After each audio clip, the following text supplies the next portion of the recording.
সিংহবাহিনীর পুজো প্রায় 400 বছরের পুরনো। নিষ্ঠা সহকারে এখনো মহা ধুমধাম হয়ে আসছে এই পুজোতে। পুরনো মালদার পৌরসভার তারাপুর এলাকার সিংহবাহিনী পুজো 400 বছর আগে তৎকালীন চক্রবর্তী পরিবার স্বপ্নাদেশ পান পার্শ্ববর্তী পুকুরে মা দুর্গা রয়েছেন এবং ওই পুজো করতে বলেছেন। পরের দিন পুকুরে দেখতে পাওয়া যায় একটি অষ্টধাতুর দুর্গা মূর্তি ও একটি ঘট পড়ে রয়েছে। তারপরে স্বর্গীয় বসন্ত চক্রবর্তী বাড়িতে নিয়ে এসে শুরু করেন এই সিংহবাহিনীর পুজো। আজও নিষ্ঠা সহকারে মহা ধুমধামে হয়ে আসছে এই পুজো। শুধু দুর্গাপুজোর সময় নয়, সারা বছর প্রতিদিনই এই পুজো হয়ে থাকে। তবে নতুন করে মায়ের প্রাণ প্রতিষ্ঠান ও চক্ষুদান করা হয় না। কলা বউকে পুজো করার নিয়ম নেই এখানে। থাকে না দেবীর সাথে লক্ষ্মী, সরস্বতী, কার্তিক, গণেশ।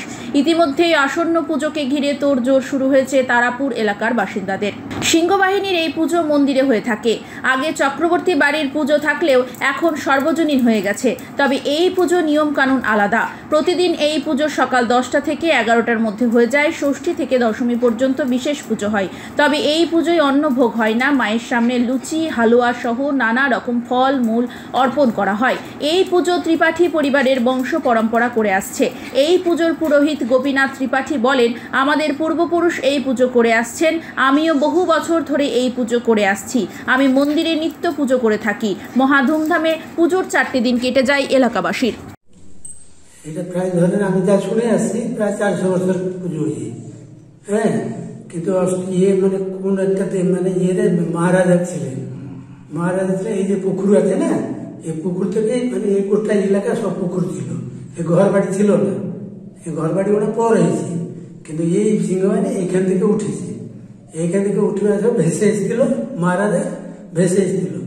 এই যে ঘরটা দেখছে, এই ঘরটে মানে লাগাইছিল, শিকলের সঙ্গে লাগাইছিল মা ভগবতী। হ্যাঁ, যেমন লাগাইছিল তখন ওই খবর হলো, রাজা মহারাজা যখন আসে হাতি নিয়ে, তখন মানে এখানে যখন পৌঁছেছে তখন ওখানে ওই রাত্রে স্বপ্ন হলো, তুই যাইস না, আমি ওখানে আছি, আর যদি তুই ঘরটাকে উঠাবি তা তোর ছেলে মরবি, তো ঘরটাকে আনবি না, আমি ওখানে থাকবো। এই বলে যখন হাতি নিয়ে এসছে এই ঘরটাকে উঠিয়েছে, তখন ওই হড়বড় হয়ে মানে ঢুকে গেল ভিতরে, ঢুকে গেল, মা ভগবতী বেরিয়ে গেল। এই ভগবতী এখানে থাকতো। এখানকার যে বাসিন্দা এই ছিল রাজপুরোহিত, ওদের মায়ের পূজা করতো আর কি, ওই মহারাজা।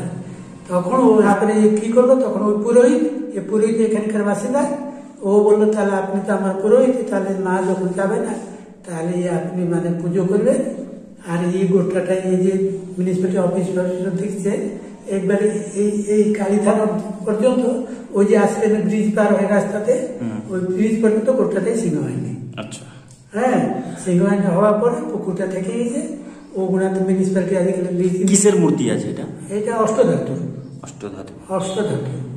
আর নিত্য পূজা হয় আপনার ওই ধোয়া চাল, উৎপা চাল, কলা, সন্দেশ, ফলমূল দেওয়া হয়, এই ভোগ হয় নিত্য পূজা।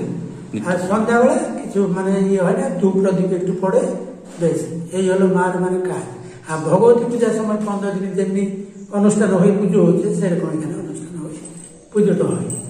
আচ্ছা, বলছি যে পুজোর সময় বিশেষ কিছু আকর্ষণ থাকে? ওই যে যেরকম পুজো হয় ভগবতী পুজোর সময়, যেখানে অনুষ্ঠান সব হচ্ছে, ওইরকম বিধি বিধান ভাবে পুজোটা হয়।